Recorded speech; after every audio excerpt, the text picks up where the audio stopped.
My name's Jess. I've always been the kind who gets things done on her own. By the time I was 33, I was deep into my career, not even thinking about settling down, despite the occasional admirer. But, as they say, life happens when you're busy making other plans. It was a regular Wednesday evening, and I was about to head home from work when my car decided it had other ideas. There I was, stranded in the office parking lot, hood up, hands on my hips, cursing under my breath at the smoking engine. That's when Tom walked over. I noticed him a few times around the lot. He worked in another part of the building. Tall, with a kind of quiet confidence about him, he had that look that said he could handle just about anything. "Car trouble?" he asked, an eyebrow raised as he approached. "You could say that," I replied, trying not to show my frustration. "It just started making this awful noise, and then smoke everywhere." Tom chuckled, which normally would tick me off, but there was something genuine about it that kept me calm. "Mind if I take a look?" "Be my guest." I gestured towards the open hood. "I'm Jess, by the way." "Tom," he said, extending a grease-free hand, surprisingly. "Let's see what's going on with this old beast." He poked around for a minute, then straightened up, wiping his hands. "It's your alternator, I'd bet my last dollar on it. You're not going anywhere tonight unless you get it towed." "Great, just my luck." "Fantastic," I sighed. "Thanks for the diagnosis." Tom laughed again, pulling out his phone. "I've got a buddy who owns a shop not too far from here. Let me call him and see if he can help us out." While he talked on the phone, I couldn't help but notice how easy it was to just stand there with him. It wasn't like me to feel comfortable with a stranger so quickly. "Alright, he can tow your car tonight, and he'll look at it first thing tomorrow. I can give you a lift home if you need," Tom offered after he hung up. I hesitated for a moment. Mom always said not to get in cars with strangers, but then again, I wasn't exactly a kid anymore. "Sure, that'd be great. Thanks, Tom." "No problem. Just trying to be helpful," he said with a smile. "Besides, it's not every day I get to rescue a damsel in distress." "Whoa there, cowboy." I shot back playfully, "I'm no damsel, and I'm not in distress. I just have a stubborn car." "Noted." Tom grinned as we walked to his car. Stubborn car, tough owner. The drive was short but filled with easy conversation. We talked about work, our favorite places to eat around town, and some of the crazy experiences we had at our jobs. It was refreshing to talk to someone so normal. When he dropped me off at my apartment, he handed me a business card. "In case you need a ride to the shop tomorrow, or if your car gives you more grief." I took the card, a small smile playing on my lips. "Thanks, Tom. Maybe I'll call you, and not just for car troubles." He winked as he drove off, leaving me there with a weird feeling in my stomach. Excitement? Maybe. For the first time in a long while, I was actually looking forward to what tomorrow might bring. After Tom and I met, things moved pretty fast in a good way. He was open right from the start, which I respected a lot. But as we got closer, he started to share more about his family dynamics, and it wasn't the pretty picture I was used to growing up with. Tom's older brother, Mike, had always been the golden boy in the eyes of their parents, especially their mom, Linda. According to Tom, Linda doted on Mike, always talking him up as the smartest and most successful. Mike got more attention, more praise, and yeah, more of everything else too. Tom seemed to have made his peace with being the second fiddle, but for someone like me, who came from a family where love and fairness were a big deal, it was hard to swallow. I remember telling Tom, "It's not right, you know. You're just as great as anyone, Mike included." Tom just shrugged, a little uncomfortable. "That's just how it is, Jess. I've dealt with it. Let's not make waves, okay?" The first time I met Linda, it was clear she wasn't thrilled about me. It wasn't anything she said outright, it was more the way she talked about Mike in front of us, barely acknowledging Tom's achievements. "Mike just got promoted again. Can you believe it? We're so proud," she'd gush, while Tom just nodded along. Despite all that, I still tried to make a connection, but it felt like hitting a brick wall. Eventually, I realized maybe Tom and I were better off without trying so hard to win them over. 2 years down the line, Tom and I decided to tie the knot. It wasn't a big affair, just something small, with a few close friends and family. Mike, surprisingly, was genuinely happy for us, which was more than I could say for Linda and her husband. They showed up, sure, but there wasn't much joy in their congratulations. At the reception, I caught Linda boasting to another relative about Mike's latest business venture, loud enough for nearby tables to hear. I was mingling nearby with some of our friends when Tom caught my eye, a look of resignation on his face. I walked over to him, squeezing his hand. "Hey, let them talk about whatever. Today's about us, right?" I whispered. "Right," Tom nodded, giving me a small smile. "Thanks for putting up with all this, Jess." When Mike and his wife welcomed their first child, a boy, the entire family went all out. I mean, it was like a royal celebration. Linda threw a huge bash, balloons, cake, the works. Her social media was on fire with photos and posts about being the world's happiest grandma. The love and pride she poured into that event were obvious to anyone who saw it. A year later, Tom and I had our little Emily, and the contrast in Linda's reaction couldn't have been starker. There was no big party, no social media fanfare. Honestly, it stung more than I thought it would. When Linda called to congratulate us, her voice carried that formal tone reserved for acquaintances, not family. "Congratulations, Jess, Tom. A girl, that's nice," she'd said, her enthusiasm as flat as a pancake. "Thanks, Linda. We're really excited." I tried to keep my voice bright, but it was hard. "That's wonderful. Let me know when you have the baptism planned. I'll make sure to clear my schedule," she replied, and that was pretty much it. At Emily's baptism, the disparity became even more obvious. Linda came, of course, she's the grandma after all, but her whole demeanor was so offhand it might as well have been another Sunday service for her. While we were setting up the hall for the small gathering after the ceremony, I overheard Linda talking to one of her friends. "Oh, Mike's boy is just starting to walk. It's incredible how quickly he's picking it up. We think he'll be quite the athlete." Feeling a bit irked, I walked over to Tom, who was arranging chairs and didn't seem to notice his mother's gushing about his nephew. "Tom, doesn't it bother you? The way your mom is all over your nephew and just here for Emily?" Tom looked up, a slight frown creasing his brow. "Yeah, it does. But what can we do, Jess? It's how she is. Mike's always been the star. But Emily's your star, our star. Doesn't she deserve the same?" I pushed back, not ready to drop it. Tom sighed, running a hand through his hair. "Of course, she does. And she'll always have us. I know it's not the same, but..." "But nothing," I cut in, my frustration peaking. "She should care more, Tom. It's not fair to Emily." "You think I don't know that? But confronting my mom, it's just going to make things worse. She won't change," he said, almost pleadingly. As the day went on, I tried to shake off the feeling of disappointment. I focused on our friends and the part of the family that was thrilled for us. Emily was a bundle of joy, oblivious to the adult tension swirling around her. Post-baptism, we had a little party back at our place. Linda stayed a bit, mostly keeping to herself or chatting with Tom's dad, who seemed to be trying to make up for his wife's lack of enthusiasm by being extra cheerful. As Linda was leaving, I decided to try one more time. "Linda, we missed seeing you with Emily today. She's getting so big already, isn't she?" Linda paused, her keys in hand, and actually looked at me for a moment. "Yes, she is. Time flies. Well, take care of her. And let me know if you need anything." Emily grew more curious and chatty as she hit her 3rd birthday. Kids, they notice more than you think, and it wasn't long before she started asking about her grandparents. "Mommy, why doesn't Grandma Linda come to see me like she sees Cousin Jack?"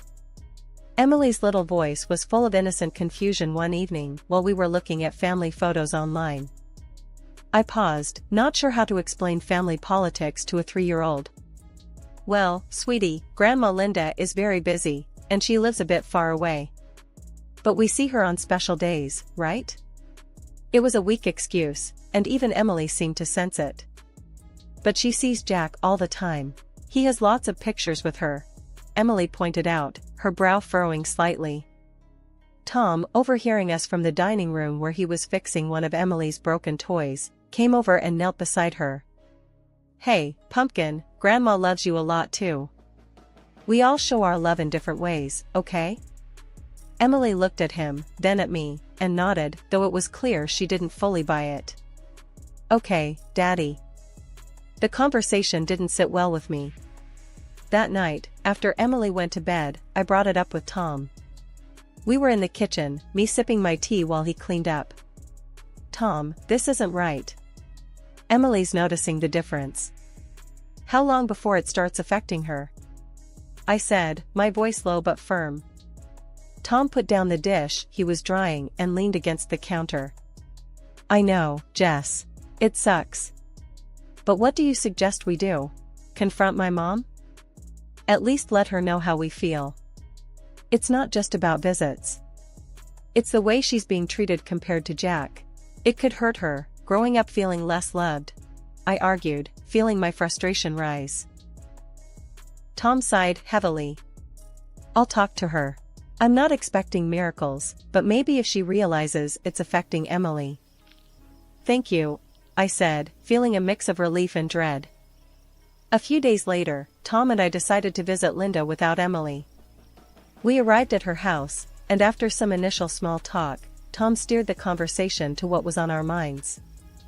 Mom, we need to talk about something important, Tom began, his tone more serious than usual. Linda looked between us, her expression cautious. What's wrong? Is it Emily? It's about Emily, and you, Tom continued. She's been asking why you don't visit her like you do Jack. It's starting to affect her. Linda stiffened, her face tightening. I see all my grandchildren when I can. You know how busy I am. But Mom, it's not just about time. It's about how differently you treat them. Emily feels it. We feel it, I added, trying to keep my voice calm but firm. Linda's eyes flashed. Are you accusing me of favoring my grandchildren? Not accusing, Mom. It's just what's happening. We're worried about Emily, Tom explained, his voice steady. Linda sighed, looking away for a moment before meeting our eyes again. I'll try to do better, but I don't like being told how to be a grandmother. We're not telling you how to be a grandmother. We just want Emily to feel as loved as Jack, I said, hoping she'd understand the difference. Linda nodded slowly, her posture relaxing slightly. I'll make more of an effort. That's all I can promise. That night, as I checked on Emily, asleep and peaceful in her bed, I felt a renewed sense of protectiveness. Whatever Linda's response would be, Tom and I were determined to make sure Emily grew up knowing she was loved and valued, no less than anyone else in the family. Emily's 7th birthday was coming up, and she was all excited about her party. The house was decorated with balloons and streamers, and Emily was buzzing around in her favorite princess costume. Guests started arriving, and the kids were having a blast. I kept an eye on the door, waiting for Linda and George. They finally showed up, about half an hour late. Linda had a small, somewhat dusty-looking gift bag in her hand.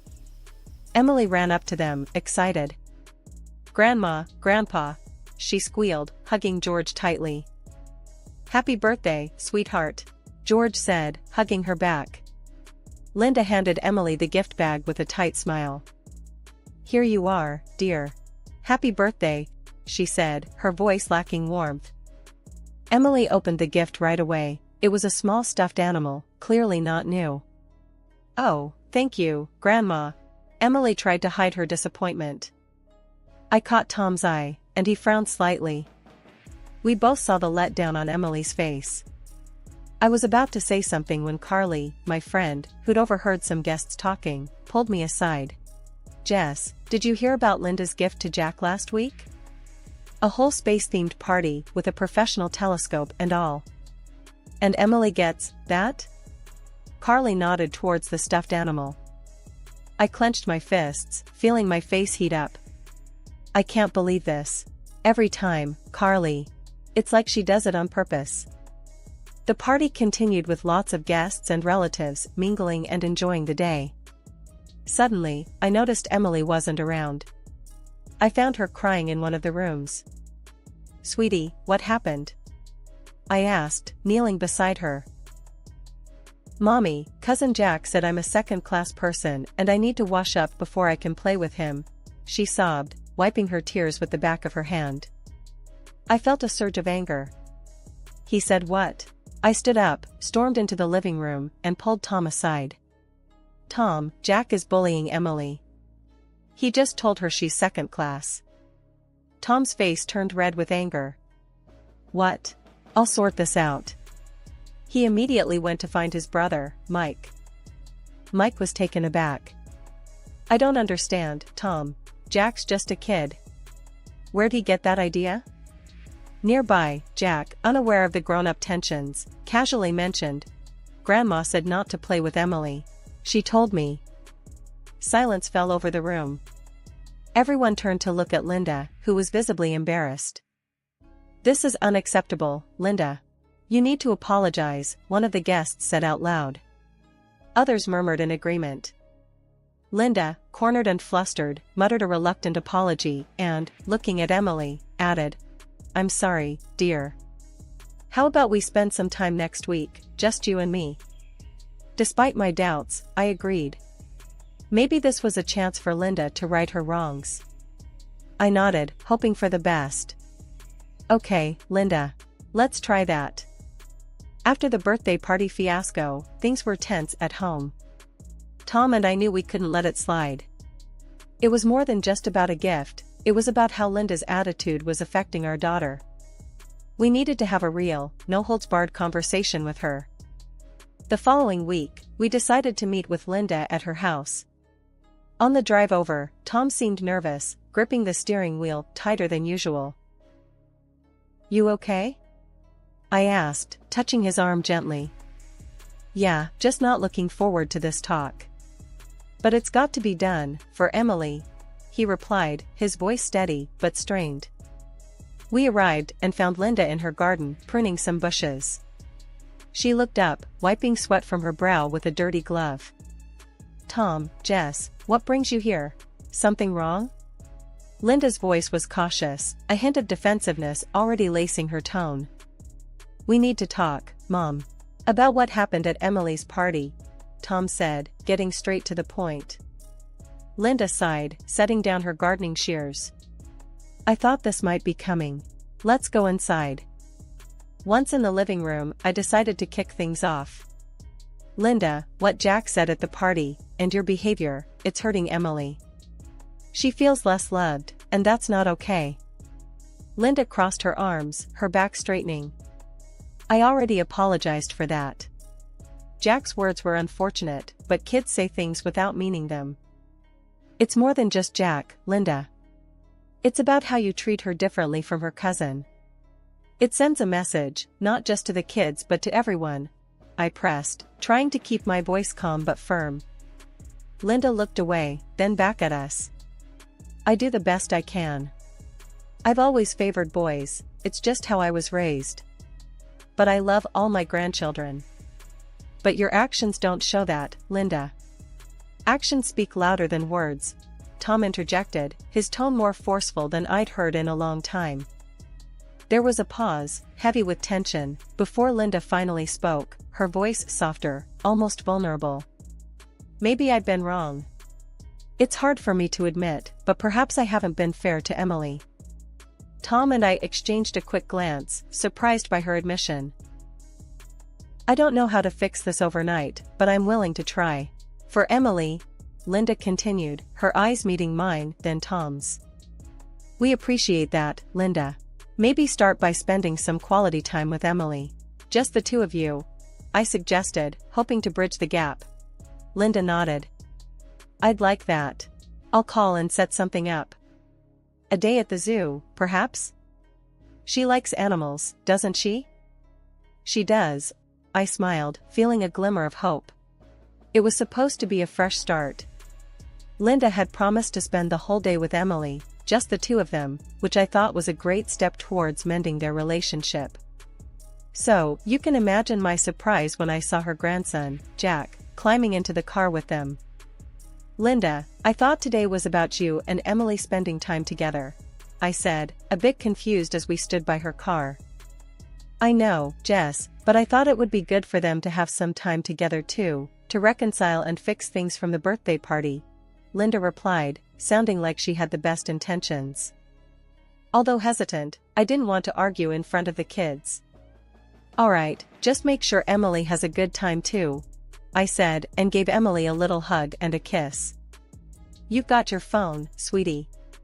Call me if you need anything, okay?" "I will, Mommy," Emily said, a bit uncertain but trying to be brave as she climbed into the car. I watched them drive off, feeling a mix of emotions but hoping for the best. Several hours later, my phone rang. It was Emily, and she was crying. "Mommy, I'm so cold and I'm scared," she sobbed into the phone, her voice quivering. "Baby, where are you? Why are you cold? It's warm outside," I said, my heart starting to race with worry. "I'm at the ice rink, Mommy. Grandma went somewhere with Jack. I don't know where they are," she cried, and my worry turned into anger. "The ice rink?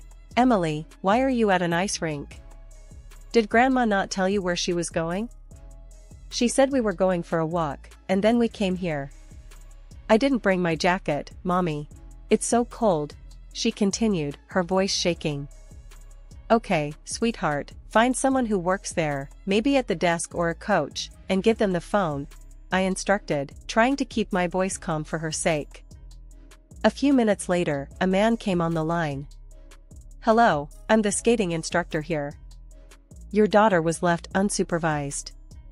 We're keeping her safe and warm here with us." "Thank you. I'm on my way, I'll be there as fast as I can," I replied, my voice firm but my mind reeling with frustration and anger. As I drove to the rink, my thoughts were a whirlwind. Why would Linda think it was okay to leave Emily at an ice rink alone? And where had she gone with Jack that was so important? When I reached the skating rink, Emily was safe, thankfully, but the scene was a mess. The rink staff had already called the police and the custody service due to the nature of the situation. My heart was pounding as I explained everything to the officers, detailing how Linda had irresponsibly left Emily alone and in an inappropriate environment. The grandma brought them here, skated for a bit, and then just took off with the boy when he fell, the skating instructor told the police, shaking his head. The little girl was shivering in her t-shirt and shorts. I was furious, listening to him. "She's just a child, how could someone think she'd be okay alone in such a place?" I said, my voice cracking with emotion as I gave my statement. The police took everything seriously. They confirmed with the mall security that Linda had been there with the kids for about an hour before rushing off, leaving Emily behind. The more they learned, the angrier I felt. I called Linda right there, needing answers. "Linda, what were you thinking? Emily could have been seriously hurt. Jack was hurt, he needed me. Emily was fine when I left," Linda responded, her tone dismissive as if it was a minor oversight. "Fine? You left her alone, Linda." She was freezing and terrified. I snapped back, hardly believing her lack of concern. After hanging up with Linda, I called Tom to tell him everything. He was livid, beyond upset. "This is unforgivable, Jess. I'm going to make sure this gets handled properly," he said, his voice firm and resolute. The fallout was immediate and severe. The police conducted a thorough investigation, and Linda was fined heavily. Due to the circumstances, she was also barred from any unsupervised visits with Emily. When Tom's brother, Mike, heard about what had happened, he and his wife were appalled and pulled back from Linda, condemning her actions outright. Tom's dad, George, also got involved, upset about the entire situation. "I'm sorry, Tom. I should have stepped in sooner. I followed her lead for too long," he confessed one evening over the phone. He even mentioned that this strain had pushed him to consider a divorce, unable to align with Linda's actions and attitudes any longer. It seemed the whole family dynamic was unraveling because of this incident. Through all this, my resolve only strengthened. Watching how everything unfolded made it clear to me that as a parent, my first and most important job was to protect Emily. I promised myself and her that I'd always be her advocate and shield, no matter what.